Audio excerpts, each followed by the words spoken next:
Birla soft के managing director Dharmendra Kapoor sir आपको आपकी स्क्रीन पे नजर आएंगे। कपूर सर, गुड मॉर्निंग और स्वागत है आपका। रिजल्ट दिखाई डायरेक्टर साहब स्क्रीन पर। कल कपूर सर नंबर्स तो खैर स्क्रीन पर आ जाएंगे, कल वो थोड़ा बहुत जो ठंडा परफॉर्मेंस होगा भी नंबर्स में, उसके पीछे कॉन कॉल में मेंशन करा गया कि कुछ कपल ऑफ एंगेजमेंट्स की शुरुआत होने में, किक ऑफ होने में डिलेज देखने को मिले। मैं वहीं से शुरुआत करता हूं। क्यों? ये हमारे एंड पे इश्यूज थे या ये क्लाइंट ने खुद ही कहा था कि आप डील्स को डिले कर दो? ये डिले का मतलब क्या, दरअसल हुआ क्या? तो पहली बात तो हमारे साइड से कोई इशू नहीं है, because we were prepared. But उनमें से एक क्लाइंट ऐसा है जिसने अभी अभी एक्विजिशन किया है, ठीक है। और जब एक्विजिशन करते हैं, इंटीग्रेशन चल रहा होता है, तो सम ऑफ द ट्रांसफॉर्मेशन प्रोग्राम वो रिप्रायोरिटाइज करने पड़ते हैं। तो आई थिंक एक क्लाइंट का तो सिर्फ यही मुद्दा था कि उनको रिप्रायोरिटाइज करना था, एंड दे रिक्वेस्टेड कि हम 1 या 2 महीने बाद शुरू करेंगे, क्योंकि बाकी चीजें उनके लिए ज्यादा प्रायोरिटी पे हैं। उन्होंने एक कंपनी काफी बड़ी एक्वायर की है। दूसरे वाले क्लाइंट के साथ था कि अगर हम लोग, हमारे साइड पे लीडरशिप होनी चाहिए, बिकॉज वो पूरा टोटल आईटी आउटसोर्सिंग कर रहे हैं हमें, तो उनके साइड पे भी लीडरशिप चाहिए। वो सब प्लेस करने में उनको टाइम लग गया, क्योंकि सप्लाई साइड के इशू खाली हमारी साइड पे नहीं है, उनकी साइड पे भी है। तो जब उनको लीडरशिप अपनी लेकर आनी थी, उसकी वजह से थोड़ा सा डिले हो गया। तो ये है, इट इज वन ऑफ, ऐसा नहीं है कि हर क्लाइंट बोल रहा है कि हर चीज लेट कर दी जाए। तो it is not a macro issue, ये काफी कॉन्सेंट्रेटेड था इन 2 क्लाइंट में। तो इट इज ओके, हमने we have taken it in our आप करो धर्मेंद्र सर, ये क्लाइंट स्पेसिफिक इश्यूज थे, 2 क्लाइंट्स के साथ ऐसे इश्यूज सामने। अच्छा, मैं तो समझा ऐसा ना हो कि आजकल आईटी में इतना एट्रिशन, सबको जॉब मिल रही है, तो ऐसा ना हो बेंच बटोरने में दिक्कत आ गई हो, ऐसा नहीं है। अच्छा, फिर ये जो 2 क्लाइंट्स के इश्यूज आए, इसको अगर मैं ड्राइंग बोर्ड पे लेके जाऊं, मैथमेटिकली कितना रेवेन्यू लॉस अंदाजन हुआ होगा, और इस अब स्थिति क्या है इन दोनों क्लाइंट्स की? इन दोनों क्लाइंट्स पर के प्रोजेक्ट्स किक ऑफ हो गए नहीं हो गए? FY23 में बचे हुए साल में भरपाई हो जाएगी इस रेवेन्यू लॉस की या नहीं? तो जो टाइम निकल गया वो तो टाइम निकल गया, क्योंकि ऐसा नहीं है कि मतलब जो ज्यादा काम कर ले हो जाए। 1.5 या 2 मिलियन का अगर हमने थोड़ा गैप दिखाया इसके अंदर, क्वार्टर के अंदर, कि वो पूरे का पूरा मीट कर लेंगे, नहीं, क्योंकि बिलिंग स्केड्यूल होता है उनके साथ, ठीक है। तो वो तो नहीं होता, उसमें सिर्फ ये है कि आपकी डील का जो पीरियड है वो 1.5 या 2 महीने वहां पर भी, या 3 महीने शिफ्ट हो जाएगा, ठीक है। सिर्फ उतना ही है, बाकी ऐसा नहीं है कि उसके अंदर भरपाई हो जाती है। बट हाँ, हमारी विन्स अच्छी हैं। आपने देखा होगा $185 मिलियन की विन की, जिसमें से 65% विन जो है वो नई विन्स हैं। तो वो बहुत पॉजिटिव है, वो बहुत स्ट्रॉन्ग है। तो जब आपकी विन्स हो रही होती हैं, आपको डिलीवर करनी है, तो दैट मीन्स आपका रेवेन्यू आएगा। और आप इन विन्स में भी देखोगे कि ये लॉन्ग टर्म विन्स जो है वो उतनी नहीं रही। अब 1 साल की, 1.5 साल की विन्स ज्यादा होने लग गई है। दैट मीन्स मैक्सिमम रेवेन्यू आपको 1 या 1.5 साल या 2 साल के अंदर मिल जाएगा। ये 5-5 साल की डील्स नहीं है। तो इसलिए ये जो $185 मिलियन है, it is very very positive for us. Kapoor साहब, आप आते हैं कुछ, अगर आप देखें कॉस्ट प्रेशर्स पे, और पिछले अगर आप 8 क्वार्टर्स को देखें, तमाम आईटी कंपनियों के साथ एक दिक्कत थी कि सैलरी हाइक, वेजेस हाइक से एक बहुत सब्सटेंशियल, अगर आप देखें तो प्रेशर पॉइंट था। लेकिन मैं आपके केस में देख रहा हूँ, your attrition is approximately 27.9% versus I think 29.4। तो अब इंडस्ट्री के हालात कैसे हैं, आपकी स्थिति कैसी है? अब ये वेज प्रेशर्स क्या थोड़े कूल ऑफ हो गए हैं? और स्पेशली एट्रिशन के फ्रंट पे आपको क्या लगता है, ये फिगर्स फिर वही कंफर्टेबल ट्रैजेक्टरी तक आ सकते हैं अगले 2 क्वार्टर्स में? तो मुझे लगता है कि थोड़ा कूल ऑफ हुआ है इस क्वार्टर के अंदर, बट आप एक क्वार्टर को ट्रेंड नहीं बोल सकते, ठीक है। तो एट द सेम टाइम मुझे लगता है कि आईटी इंडस्ट्री 16 से 18% तक झेल सकती है बड़े आराम से। 28% अभी भी काफी ज्यादा है एट्रिशन। तो ऐसा नहीं है कि सडनली हमारे ऊपर सप्लाई का प्रेशर नहीं है, प्रेशर अभी भी है।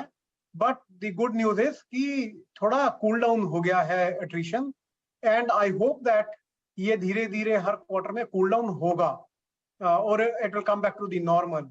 बट जितनी बात हो रही है कि रिसेशन आएगा, आपने पीछे भी अगर 20 साल में देखें, जब भी कोई रिसेशन आया है, ये स्लो डाउन हुआ है, जब हम when we are coming out of that, तो फिर से मोमेंटम बहुत ज्यादा आता है, डिमांड बहुत ज्यादा आती है। तो हमारे को अपना टैलेंट सप्लाई चेन जो है वो आज के 1 या 2 या 3 क्वार्टर के लिए नहीं, बल्कि हमें अब 5 या 6 क्वार्टर पहले सोचना पड़ेगा कि हमारी टैलेंट सप्लाई चेन में ठीक हम 6, 7, 8 क्वार्टर के बाद भी टैलेंट जनरेट कर पाएंगे या नहीं कर पाएंगे। इसलिए हम आज की डेट में फ्रेशर हायर कर रहे हैं, जूनियर हायर कर रहे हैं, ताकि जब तक अगर वो टाइम आए हमारे लोग ऑलरेडी रेडी होंगे। अच्छा ठीक है धर्मेंद्र सर, अच्छा ये मैं रेवेन्यू के फ्रंट पे एक बार वापस लौटूंगा। हम लोगों ने चर्चा करी और रेवेन्यू लॉस बिल्कुल सही है, उसकी भरपाई होगी नहीं, जो हो गया वो हो गया। फिर आपने इस साल के लिए जब गाइड किया था, FY23 के रेवेन्यूज कैसे रहेंगे, FY22 से बेहतर रहेंगे। FY22 में क्या किया था हमने, 15-16% का जंप दिखाया था। अब जब इस साल की सॉफ्ट शुरुआत हो गई, Q1 थोड़ा ठंडा रहा, तो अभी भी वो कॉन्फिडेंस बना हुआ है क्या, ग्रोथ 15-16% से ज्यादा की रहेगी या नहीं रहेगी? तो अभी तक तो हम मेंटेन कर रहे हैं कि हम अपने गोल्स अचीव करेंगे, जो हमने इंटरनल अपने गोल्स रखे थे।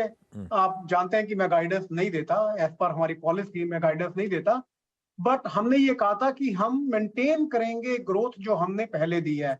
तो अभी भी हम लोग अपने इंटरनल गोल्स चेंज नहीं कर रहे। जब हमने इनिशियली गोल्स लिए थे तब रिसेशन की बात नहीं थी, क्योंकि आप जब बजट बनाते हैं तब जनवरी फरवरी में हर कोई बात कर रहा था कि डिमांड की कमी नहीं है। आज की डेट में लोग थोड़ा कॉशियस हो गए हैं। तो मुझे लगता है कि अभी रिएक्ट करने का टाइम नहीं है, हमें Q3 के अंदर देखना चाहिए कि हमारे बजट कैसे आ रहे हैं कस्टमर्स के। उसके बाद हम लोग देखेंगे कि अगर हमें अपनी गाइडेंस को करेक्ट करना है, बट अभी we are keeping the same goals.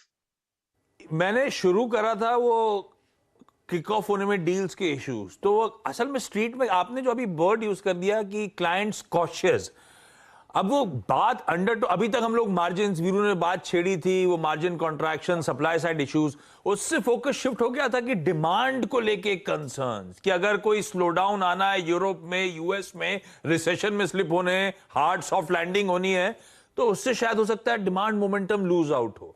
आप कह रहे हो क्लाइंट्स अपने एंड पे कॉशियस हो रहे हैं, ये कोई घबराने वाली बात तो नहीं कपूर सर? क्योंकि आपके बिजनेस में भी यूरोप का कंट्रीब्यूशन गिर रहा है, वो सोची समझी स्ट्रैटेजी थी या यूरोप के स्लो डाउन का भी असर है वो? नहीं, तो मैं पहला आंसर करता हूं कि क्लाइंट कॉशियस है, ये बात ठीक है, बट अगर आपको रिसेशन देखना है या आपको स्लो डाउन देखना है, जो अभी रिसेशन या स्लो डाउन आएगा वो पहले के जो रिसेशन और स्लो डाउन आया उनसे बहुत डिफरेंट होगा। क्योंकि अभी डिजिटलाइजेशन स्ट्रेटजी जो है कोविड के बाद, ये it is a matter of survival. ये ऐसा नहीं है कि लोग इसलिए करेंगे टेक्नोलॉजी क्योंकि डिफरेंशिएशन चाहिए, नहीं, ये इसलिए चाहिए क्योंकि अभी मैटर ऑफ सर्वाइवल हो गया है। अगर कंपनीज अपने नए चैनल जो है, ऑनलाइन चैनल्स नहीं बनाएंगे तो डूब जाएंगे। तो इसलिए अभी जब मैटर ऑफ सर्वाइवल है तो आपका स्लो डाउन हो सकता है, लेकिन ऐसा नहीं है कि आपका डी ग्रोथ होने लग जाएगा, तो ऐसा नहीं होने वाला। एंड कंपनीज को they will have to go out of the way to invest also.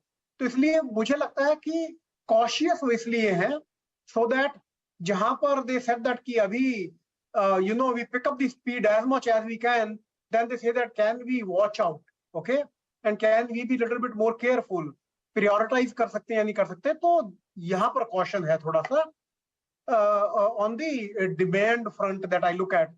जो यूरोप का है हमारा, जो क्योंकि हमारा रेशो में देखते हैं तो क्योंकि डॉलर बहुत बढ़ गया यूरोप के अगेंस्ट भी, तो यूरोप का रेवेन्यू हमारा परसेंटेज में कम दिखाई देता है।